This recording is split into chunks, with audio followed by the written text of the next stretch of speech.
सो जब से मैंने गोजो को कई पावरफुल एनिमे कैरेक्टर्स के साथ कंपेयर किया है, उसके नीचे जस्ट एक कमेंट था, भाई साइतामा के साथ करो, साइतामा के साथ करो। तो ये लो, आज के इस वीडियो के अंदर हम कुछ पावरफुल एनिमे कैरेक्टर्स का कंपैरिजन साइतामा के साथ करेंगे एंड ये जानने की कोशिश करेंगे कि क्या साइतामा इन सबको बीट कर भी सकता है या नहीं। अब पहले एक बात क्लियर कर दूं कि सारे एनिमे कैरेक्टर्स तो इंक्लूड नहीं होंगे क्योंकि इतने ज्यादा एनिमे है, तो मैंने जस्ट कुछ फेमस एनिमे कैरेक्टर्स की बात की है, तो उन्हीं को लपेटेंगे हम। और वैसे मुझे पता है तुम्हारे पास इतना फालतू टाइम नहीं है, लेकिन इस वीडियो से रिलेटेड सबसे इंपॉर्टेंट बात यह है कि हम साइतामा के साथ जिन भी कैरेक्टर्स का कंपैरिजन करेंगे, हम कोई बैटल नहीं करेंगे कि ये साइतामा को बीट कर देगा, साइतामा इसे बीट कर देगा, ऐसा वैसा। नो, क्योंकि भाई साइतामा एक कॉमेडी कैरेक्टर है यार, कम ऑन, वो किसी को भी ऐसे पंच मार के उड़ा देता है। तो अगर उसके सामने एक यूनिवर्सल लेवल कैरेक्टर भी आ गया तो लोग कहेंगे उसे भी वो पंच मार के हरा देगा, तो कंपैरिजन करने का कोई मतलब बनता नहीं है। इसीलिए अभी तक एनिमे एंड मांगा के अंदर साइतामा के जितने भी फीट्स हैं, उन फीट्स के पावर स्केल को हम कंपेयर करेंगे बाकी अदर एनिमे कैरेक्टर्स के साथ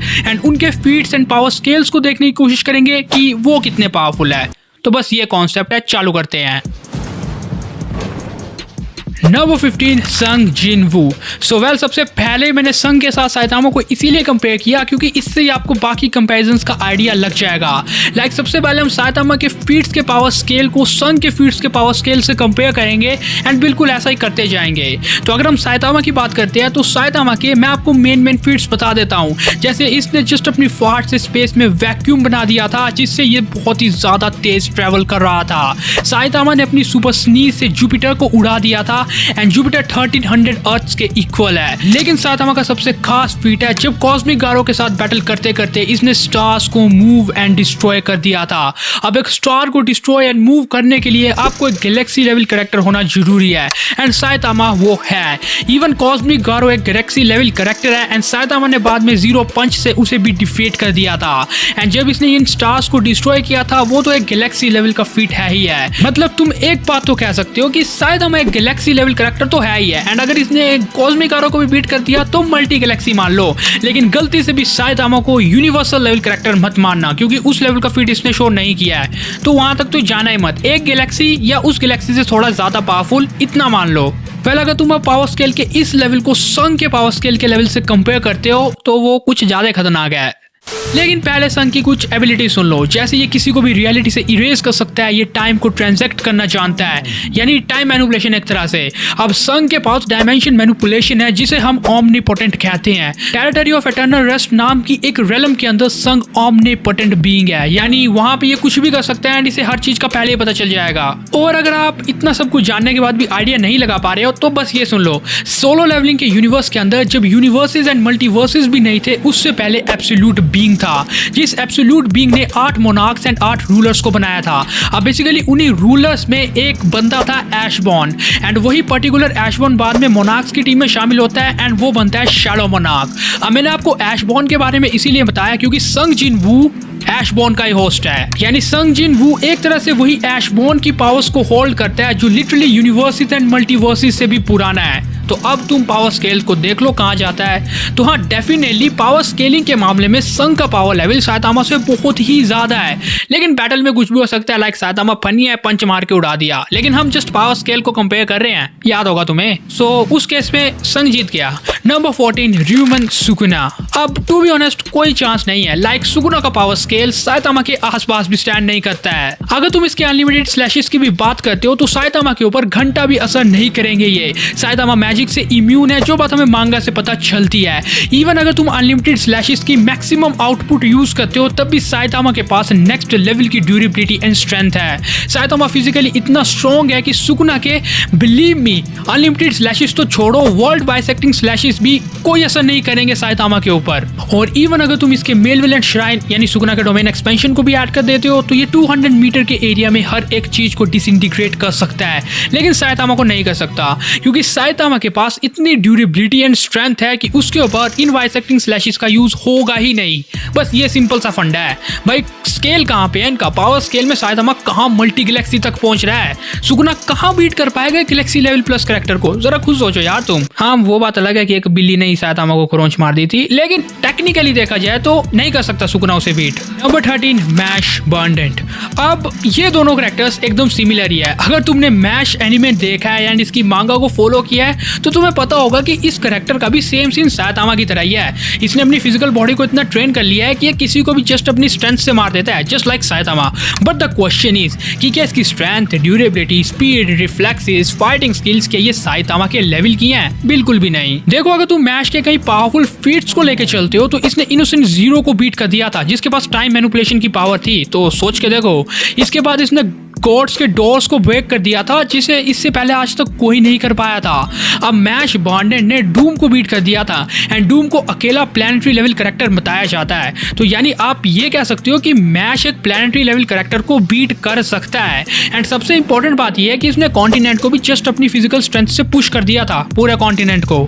तो बस यही है, अगर तुम इसके बेसिस में मैश की पावर स्केलिंग को कैलकुलेट करते हो तो वो या फिर तो एक प्लैनेटरी लेवल, मल्टी प्लैनेटरी, या तुम्हारे लिए मैंने मान लिया सोलर सिस्टम लेवल, रख लो मैश के फैंस हो अगर तुम तो अगर मैश इतना पावरफुल भी है तब भी वो साइतामा को नहीं हरा सकता, वो गैलेक्सी प्लस है। तो बस नंबर 12 नारुतो। सो नारुतो के पास अनलिमिटेड अमाउंट ऑफ चाक्रा है जिसकी हेल्प से वो कई पावरफुल जुत्सु को यूज करना जानता है एंड शैडो क्लोन जुत्सु से वो डेफिनेटली साइतामा को बहुत ज्यादा तंग करने वाला है, लेकिन अगेन पावर स्केलिंग के मामले में वो उससे काफी कम है। लाइक जब साइतामा ने होगोरोमो की यिन एंड यान को बोरो किया था तो वो फीट एक मून लेवल तक का था एंड इवन वहां पे सास्के भी शामिल था, लेकिन अगर तुम इसके बाद की बात करते हो तो इसने तोनारी को भी बीट कर दिया था एंड तोनारी ने एक पूरे मून को डिस्ट्रॉय कर दिया था। तो तुम नारुतो को मल्टी कॉन्टिनेंटल लेवल मान सकते हो, और अगर तुम इसके बेरोन मोड को भी ऐड कर देते हो तब भी एक प्लैनेटरी लेवल मान लो। मैं इससे ज्यादा नहीं कह सकता, मैंने बहुत ज्यादा कर दिया नारुतो को। प्लैनेटरी लेवल वैसे वो है नहीं बट मान लो, क्योंकि नारुतो ने इससे पहले भी स्पीड ऑफ लाइट का एक फीट शो किया है जब मादरा के खिलाफ बैटल में इसने मादरा के स्पीड ऑफ लाइट के अटैक को डॉच किया था। तो उस बेसिस पे देखा जाए तो एक प्लैनेटरी लेवल मान लो, लेकिन वो नारुतो कॉन्स्टेंटली नहीं कर सकता, मतलब उतने तेज ट्रैवल, वरना वो तो ऐसे ही हरा देता सबको। तो बस यही है, यानी समझे नारुतो ज्यादा से ज्यादा एक मल्टी कॉन्टिनेंटल लेवल या एक प्लैनेटरी लेवल कैरेक्टर है, तो पावर स्केलिंग में हार गया वो साइतामा से। और अब आगे कुछ और कैरेक्टर्स हमारे पास ऐसे हैं जिनका पावर स्केल भी वन पंच मैन के आगे स्टैंड आउट नहीं करेगा। Number 11 monkey D Luffy.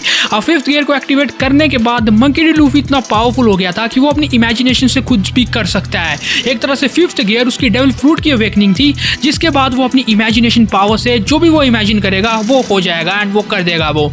लेकिन तब भी अगर तुम वन पीस के पावर स्केल की बात करते हो तो वो वन पंच मैन के लेवल का नहीं है। इवन अगर तुम नंबर 10 डेकू की बात करते हो तो डेकू की जितनी भी क्वार्क्स है उन सब का लेवल साइतामा के आसपास भी नहीं है। पावर स्केल में बहुत ही ज्यादा आ गया one punch man. Same goes to number 9 Eren Yeager. Attack on Titan में एरन ने जब रमलिंग स्टार्ट की थी एंड इतने वॉल्ट टाइटन्स को उसने बुला लिया था, तो खुद सोचो साइतामा जब अपने सीरियस पंच से ना बोरोस को सुला दिया था तो उससे भाई ये इंपैक्ट दिख रहा है आपको, इस इकलौते इंपैक्ट से ही सारे वॉल टाइटन्स एंड एरन मारा जाएगा, पंच मारने की जरूरत नहीं है उसे। And that same thing goes to number 8 Tanjiro. Even अगर तुम डिमन किंग तांजीरो को भी ऐड कर देते हो तो उसका पावर लेवल भी साइतामा के आसपास भी नहीं है। साइतामा जस्ट एक पंच में उसे बीट कर देगा। मतलब पहले से डिमन स्लेयर एंशिएंट टाइम से बिलोंग करता है एंड इतने वेपन्स भी उनके पास नहीं है एंड ऊपर से साइतामा तो कुछ खतरनाक ही है फिर तो वही। And same goes to number 7 Kaiju number 8। अगर तुम काफकाई विनो की बात करते हो तो इसने अभी तक एनीमे के अंदर एक योजू बॉम्ब को डिस्ट्रॉय कर दिया था, जो कि एक पूरे सिटी को आई थिंक डिस्ट्रॉय करने का पोटेंशियल रखता था, लेकिन उसी में इसकी फट गई थी। इवन अगर तुम काइजू नंबर 8 के मैग्नीट्यूड की बात करते हो तो वो 9.8 था, क्योंकि सीरीज में अब तक का सबसे पावरफुल है आई गेस। लेकिन मेरा कहने का मतलब ये है कि जितना पावर स्केल उसका है वो कभी भी साइतामा को बीट नहीं कर सकता। सो ये सब वो कैरेक्टर्स थे जिनका पावर स्केल साइतामा के आसपास भी नहीं है। लेकिन अब थोड़ा मजेदार करते हैं ऐसे। नंबर 6 यवाच। यवाच लिटरली ब्लीच का गॉड कैरेक्टर है। वेल पहले से ही ब्लीच एनिमे के अंदर कैरेक्टर्स का पावर लेवल कुछ नेक्स्ट ही होता है गॉड लेवल पे, लेकिन यवाच उन सब का बाप है। बेसिकली यवाच इतना पावरफुल तब हुआ था जब इसने साउल किंग यानी खुद ब्लीच के गॉड के साथ मर्जिंग की थी। इस मर्जिंग के बाद यवाच के पास ब्लीच के गॉड की सारी पावर्स आ जाएंगी। ये किसी को भी रियलिटी से इरेज कर सकता है जस्ट ऐसे ही। टेलीपैथिक एंड टेलीकिनेसिस एबिलिटीज इसकी नेक्स्ट लेवल पे हैं एंड लिटरली साउल किंग के साथ मर्ज करने वाला यही बात काफी है क्योंकि ये सिंगल फीट इसे यूनिवर्सल लेवल तक लेके जाता है क्योंकि साउल किंग ब्लीच का गॉड है। और सबसे इंपॉर्टेंट बात कि इसी साउल किंग ने एक बार यूनिवर्स को हाफ में स्प्लिट कर दिया था, तो यवाच तो अब इसकी पावर्स को लेके बैठा है। यवाच का पावर स्केल साइतामा से काफी ज्यादा आगे है। साइतामा कहाँ एक गैलेक्सी या मल्टी गैलेक्सी लेवल, लेकिन यवाच लिटरली एक यूनिवर्सल या लो मल्टीवर्सल लेवल, तो he can easily beat Saitama. Number 5 माकिमा। सो माकिमा एक डेविल है एंड सबसे इंपॉर्टेंट बात कि माकिमा के यूनिक कॉन्ट्रैक्ट की वजह से माकिमा को मारना इम्पॉसिबल सा है। लाइक माकिमा को अगर आपको मारना है तो इसके लिए आपको जापान के सारे पॉपुलेशन को खत्म करना पड़ेगा क्योंकि माकिमा ने डायरेक्ट जापान के प्रेसिडेंट के साथ कॉन्ट्रैक्ट बनाया है, जिसकी वजह से अगर माकिमा को कोई भी इंजरी होती है या अगर वो गलती से मर जाती है तो उसकी वो सारी इंजरीज या जो भी कुछ होगा वो किसी और जापानीज में ट्रांसफर हो जाएगा एंड माकिमा इज स्टिल अलाइव। सो या माकिमा को पूरी तरह खत्म करने के लिए आपको एवरी सिंगल जापानीज को मारना पड़ेगा, तब जाके आप माकिमा को मार पाओगे। एंड जहां तक साइतामा की बात आती है वो ऐसा कर ही देगा यार, कम ऑन। साइतामा का पावर लेवल कहां पे है, एक पंच में तो वो पूरी दुनिया को ही उड़ा देगा क्योंकि उसने सुपर स्नीज से जुपिटर को उड़ा दिया था जो 1300 अर्थ्स के इक्वल है, तो देख लो फिर। लेकिन अब यहीं पे कई लोग कुछ और क्वेश्चन उठाएंगे कि माकिमा के पास उसका यूनिक रिचुअल भी तो है जिसकी हेल्प से वो किसी से भी किसी और का नाम बुलवाती है एंड वो बंदा भी मारा जाता है एंड जिसका नाम बोला होगा वो भी मारा जाता है। तो अगर माकिमा सेम ऐसा साइतामा के साथ करती है तो क्या साइतामा मरेगा? वेल काफी मुश्किल है। मैंने आपको बताया था कि साइतामा मैजिक से इम्यून है एंड अगर तुम इसे मैजिक से ज्यादा पावरफुल बताते हो तब भी साइतामा की ड्यूरेबिलिटी एंड फिजिकल एबिलिटीज कुछ खतरनाक है यार। मतलब वो मैजिक को अपने फिजिकल एबिलिटीज से काउंटर करता है, इस लेवल का बंदा है वो। लाइक वही बात आएगी कि माकिमा उसे मरोड़ने की कोशिश कर रही है लेकिन साइतामा की बॉडी मुड़ी नहीं रही है क्योंकि उसकी ड्यूरेबिलिटी एंड बॉडी इतनी टफ है कि माकिमा भी कुछ नहीं कर पा रही अपनी पावर से। ये वाला कॉन्सेप्ट शायद। Number 4 Yujiro हानमा। Come on guys, तो मुझे बताओ कौन जीतने वाला है?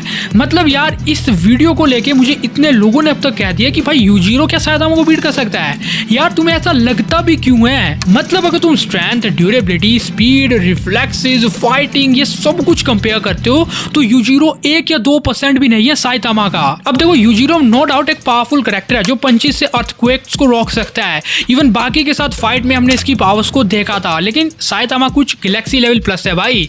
यूजिरो कहाँ एक गैलेक्सी लेवल कैरेक्टर को बीट करने निकलेगा? और इवन तुमने बाकी वर्सेस यूजिरो की फाइट में देखा था कि बाकी ने इसकी बॉडी के ऊपर इंपैक्ट छोड़ दिया था, तो साइतामा के 1-2 पंचेस से यूजिरो सोने वाला है भाई, डेफिनेटली हार जाएगा वो, कोई चांस ही नहीं है। Number 3 light Yagami. वेल ये कर सकता है, कोई डाउट ही नहीं है। डेथ नोट में जस्ट नेम लिखेंगे एंड साइतामा का काम खत्म। क्योंकि मैंने आपको ये बताया था कि साइतामा इम्यून है मैजिक से, लेकिन डेथ नोट भाई डायरेक्ट शिकिगामी से आती है, तो उससे तो आई डोंट थिंक वो बचने वाला है। तो डेथ नोट में नाम लिख के भाई लाइट उसका काम तमाम कर देगा। नंबर 2 वैंगलिंग। नहीं नहीं नहीं नहीं, रिलैक्स बॉयज, कोई कुछ नहीं कहेगा। वैंगलिंग 1 सेकंड में साइतामा को हराने वाला है, हमें पता है ये बात। ये बंदा किसी को भी मार सकता है जो भी इसके मन में आए, अर्थ हो, यूनिवर्स हो, मल्टीवर्स हो, भाई ये 1 सेकंड में हरा देगा साइतामा को। Number 1 Goku himself. अब इस कंपैरिजन को मैं यहाँ पे तो बिल्कुल नहीं करने वाला क्योंकि साइतामा एंड गोकू एक ऐसा कॉन्सेप्ट है जिसके ऊपर अगर डेडिकेटेड वीडियो भी बनाए तो वो वीडियो भी आधे घंटे का पहुंच जाता है, तो यहाँ पे टाइम वेस्ट नहीं करने वाला मैं। So yes, if you guys need Goku versus Saitama, अगर दोनों एकदम ऐसे सीरियस होकर बैटल कर रहे हैं तो कमेंट में बता देना मुझे, कंपेयर करेंगे इन्हें, मजा आएगा काफी। सो जोक्स अपार्ट, अगर तुम्हें सचमुच वीडियो चाहिए गोकू वर्सेस साइतामा का कंप्लीट ब्रेकडाउन जहां पे दोनों सीरियस होकर बैटल कर रहे हैं तो कमेंट में बता देना। इनके feats, power scales and battle को डिस्कस कर लेंगे। लेकिन अगर तुमने काफी इंटरेस्टिंग गोकू वर्सेस साइतामा की बैटल की फैनमेड मांगा पढ़नी है तो हमने उसे पूरी अच्छी तरह एक्सप्लेन किया है, यहाँ ऊपर आई बटन से तुम्हें देखने को मिल जाएगा। इस वीडियो से तुम्हें अच्छी तरह आइडिया लग जाएगा कि क्या क्या हो सकता है, क्योंकि ये एक फैन मेड मांगा है जहां पे गोकू एंड साइतामा एक दूसरे से लड़ते हैं। तो अगर तुम्हें इस टाइप का कंटेंट पसंद है तो तुम इसे एंजॉय कर सकते हो। लेकिन आज के इस वीडियो को यहीं पे खत्म करते हैं जहां पे हमने कुछ ऐसे एनिमे कैरेक्टर्स की बात की जो साइतामा के आगे थोड़ी देर तक टिक सकते हैं, कुछ बिल्कुल नहीं टिक सकते और कुछ तो उसे हरा भी सकते हैं। उम्मीद है तुम्हें वीडियो पसंद आया होगा। अगर पसंद आया तो लाइक एंड शेयर कर देना, चैनल को सब्सक्राइब करके बगल वाले बेल आइकन को जल्दी ऑन कर देना। Thanks for watching this video guys.